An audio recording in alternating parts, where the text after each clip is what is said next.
Welcome to Redline, where I take a review of my own work, try to figure out what went wrong somewhere, and basically learn to kind of keep a wary eye out for certain issues that may arise in my work, um, and certain things that I do enjoy or did like about the piece. So today we are going to do a red line of, I don't know what I called this online, but I think for the profile, for the Photoshop file, I called it Mid-Autumn Moon. So we will take a look at this and see how this goes. I'm quite curious about the thoughts on this. I know people kind of like it, but you know, it's a bit of a weird one. I kind of went a bit wild with this one. Go away, Windows Update. Thank you very much. Right. So to start things off, there were a few things that I did notice even after posting it. For instance, the clothing, while not really the focus, these patterns down here, they were definitely a lot too dull. I think I could have done better by increasing the brightness or making them stand out a bit more. I'm really happy with how the flowers turned out this time around. Honestly, I've really never given the flowers the benefit of the doubt, or rather the time of day. Using this new method where I just paint in by blocking the colors in. For example, I would do something like this, right? Just kind of blocking it really wildly, and then just, you know, adding on layer after layer after layer, you know. So I never really tried this out before, except for the time that I did this piece. So I'm really happy that it turned out quite alright. Honestly, I do want to explore this a bit more, and in the future things that I do. So I'm quite interesting to see that it came out the way it did. I do want to try different colors as well next time. Maybe a bit of the blue flowers. I kind of got lazy, in all honesty, when I got to this point. Initial idea, I definitely had some ideas for flowers up here as well, stretching all the way to the side. But after some time, I kind of wanted to do an autumn kind of feed it into the whole autumn thing, where you know, it went from you know, oh, this is spring, you know, right, and goes right into autumn-ish kind of colors. I probably could have stretched it out a bit more, in the sense, like added more detailing here, like maybe stretching it down here, but I felt like nobody's gonna pay attention to this area. But which would prove me wrong right now, because even as I'm adding this down here, I'm kind of thinking like, this kind of looks nice, really. This kind of looks really nice. Yeah, so I probably could have done that. I think the initial idea, or the reason why I didn't want to add this in, was because I felt like it would clash too much with the skin color. Yeah, so I kind of just skipped out on it. What else? What else am I happy about? What else am I happy about this piece? This one has become my favorite for this last 2 to 3 months. I love these things. I've been trying to introduce like a lot more color variations into my work, like these here. I'm really happy this turned out okay. I like this part here especially is my favorite. Probably could have smoothed it out a bit. Like this thing here is a bit too garish for me. I probably should have and could have smoothed it out a bit, which I'm gonna attempt to do now, and to see how it goes. The unfortunate thing is, as you're working, it comes to a point where you need to kind of call it done. You can't be just working on one piece over and over again, especially if it's not commissioned. I feel like you don't really want to spend too much time noodling on a piece, you know, forever. So I kind of decided to call it call stop to it after some point, at one point, and then I take a different day like this, so I want to go back to it. Usually, the reason why I post, sorry about flipping the image, it's like it's a habit now. Like the whole reason why I post it early is because I with so much to learn, personally, I find like noodling on a piece forever just kind of, doesn't really go well for me, because I can spend hours just going on and on one piece. And usually, I find the end result doesn't match where I want it to be. And it gets worse if I keep doing it over and over again. But if I come back to it after a few days, then yeah, that's kind of the social media pressure kind of thing I feel as well, where if I don't noodle a piece and then I kind of get itchy and I want to post it really quickly. So it's a bit of a problem, but something to work on, I think. So yeah, just already like this, just doing this already makes the piece come out a lot better, I feel. I kind of want to round out this thing here so the skin goes in. And just kind of softly brush into the hair as well, so make the hair blend in properly. Yeah. It's kind of this thing where I'm brushing the hair of the same color of the skin, where it contacts the body. It's something that I picked up from one of the, I think it was manga materials. I don't remember who it was I was listening to at that time. But it was a manga artist, and they were talking about like how one of the tricks they use when they paint like softly is to kind of grab the color of the nearby skin and just go like very low opacity, like not even 10%. I think I was using like 8% or something like that. This time I'm gonna go into 5%, and I'm just gonna, sorry, went back up to 10 automatically. Just kind of, lightly brush it into the hair. And you notice it takes on a different kind of effect altogether. Kind of feels comfortable, kind of makes it feel quite comfy. Of course, this is definitely to taste. Not everyone's gonna like this. I personally like it. I quite like it. I like the whole like comfy feeling that comes with it once you brush it in. You can also do it in the opposite, where you grab the hair color, just kind of lightly brush it into the skin.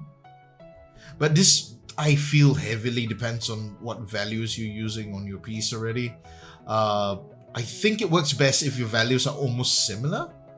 If they're too far apart, I think if you kind of try to blend it together too much, rather, it would start to cause problems, I think. Lightly doing it like this kind of works. I feel like probably could have done it for the flowers as well, but again, this is due to the values, and the flowers are like bright pink. So if I do it too much, just like, for example, if I go up to like 20% even, just one stroke, it already stands out too much, I feel. 10% would still work, I feel, but I like take it slow. 1%, just kind of brush it back and forth. Get the red and then just kind of brush it back and forth. This is if you want to soften the lines between the two things. So this kind of adds a bit of a glow as well to things. You don't want to overdo it. This is definitely more of a touch and go kind of thing. I think I probably could have added more glow to the flower over here. Really happy with how this lily turned out, honestly. This aster over here as well turned out quite well. Yeah, so just kind of like going through and just brushing over lightly, trying to add a bit more of ethereal kind of feel. I've been quite addicted to doing portraits recently. I find like it's testing a different area of my skill where it's less to do with well, not really. I guess it's a more focused composition kind of issue, where rather than focusing on the overall picture, you compress everything into a small area and you try to focus on the emotional quotient, I guess is the word I'm looking for, where you focus more on the emotions of the character that you're working on, and having it tell the story rather than having, just a scene carry the story. So the character itself has to carry the story, which I have been quite addicted to trying out. I think by the time this comes out, I probably would have had another one out already if things go well. So we'll see how that goes. Yeah. So probably I'm just going around brushing in some colors here and there, because I feel like I could have improved some of these areas, especially the neck bone area. This one, I feel like it will be better once I've completed the study the anatomical study properly. Right now, it's still a bit slipshod. I am taking cutting corners a bit. I can tell I'm cutting corners. So I'm trying to make sure that I don't overdo it. But we'll see how that turns out much later on. Anatomy is some of those things that you need to study for a while until it becomes automatic. And once it becomes automatic, you don't really need to think about it. And then, then it's just easy going after that. But the initial parts where you have to study everything, that gets a bit complicated, I feel. But I do want to go through that because it's important. And I feel like you can express it a lot better just by changing a bit of the structure of the character. Just the landmarks themselves would give a different kind of feel altogether. I'm gonna flip the image. It's gonna take a while because there's a lot of color load right now. Yeah, so I feel like this one could be more triangular, so I'm gonna brush in more light to this area.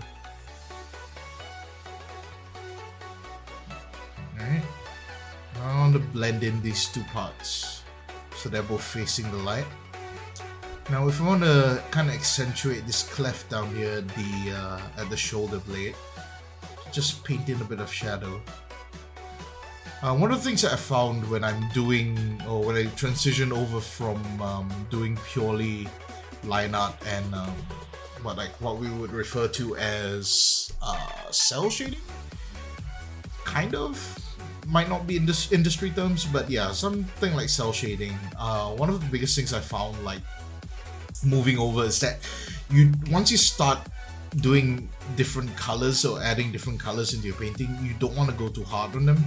So like having a low opacity brush, while a little infuriating at first, I found, because the colors don't come out as strong, it turns out to be really helpful because then you can control how much shadow goes on and you can control the subtle details of everything that goes on. Again, I'm not an industry professional, I'm still learning, but these are things that I do notice that I think have inherent value in the future. Perhaps in the future when I come back and do stuff like this again, I get to correct some of the things that I said today, so we'll see how that goes. Looking at this piece again, I'll turn off the layers in a while, but there's a few more things I do want to fix that I'm only noticing now. These parts here, the top part of this hair here, I find that it stands out a bit too much.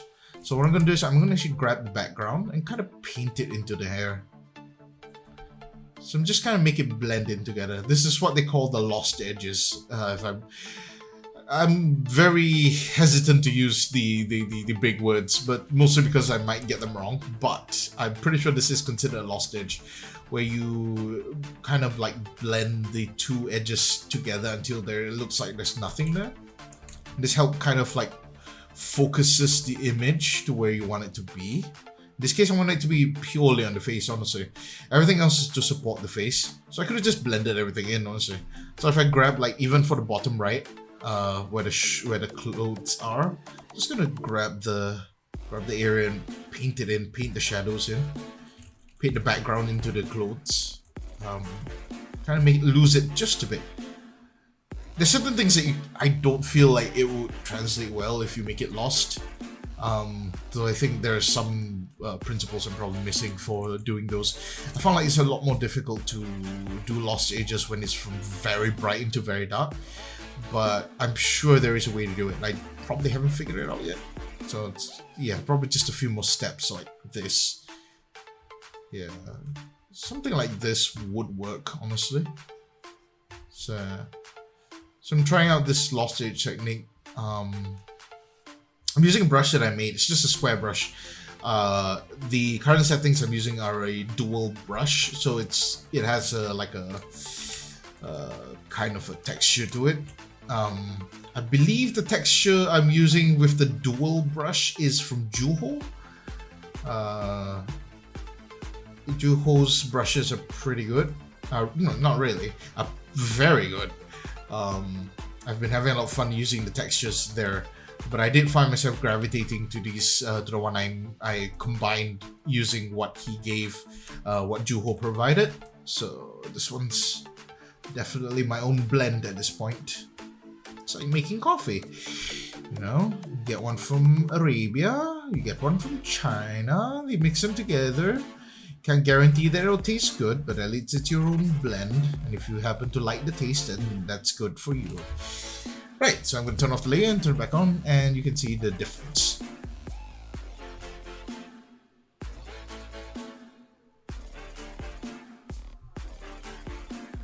So I feel like this one's a little bit more cohesive for certain parts. Some parts I don't really like. I don't really like this part here, the neck bone area. What's it called again? I keep thinking of the word cleasis, but I'm pretty sure cleasis is not from. It's not. It's not a bone. I'm pretty sure that's there's an item in the game that I'm playing. I can't remember what it's called suddenly. It just lost my mind.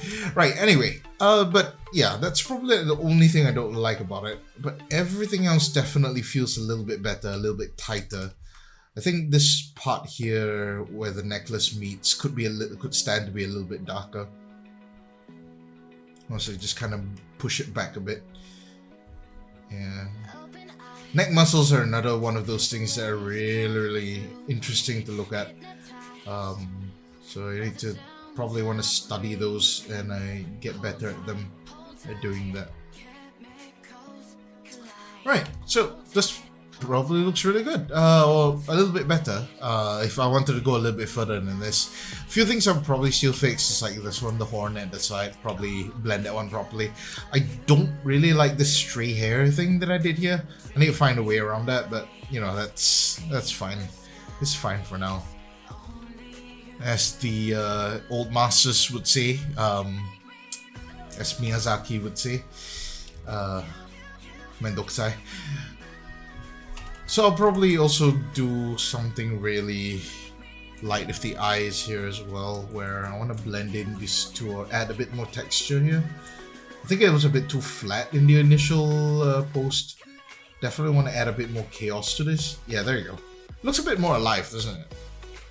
See, rather than just a straight line, it looks a little bit more alive. Sure, probably add a bit more chaos to it. I don't want to use like the smudge tool to do this, so I'm probably sure the effect wouldn't be as bad as I'm imagining it would turn out. But I think I'd rather just tap in the textures myself.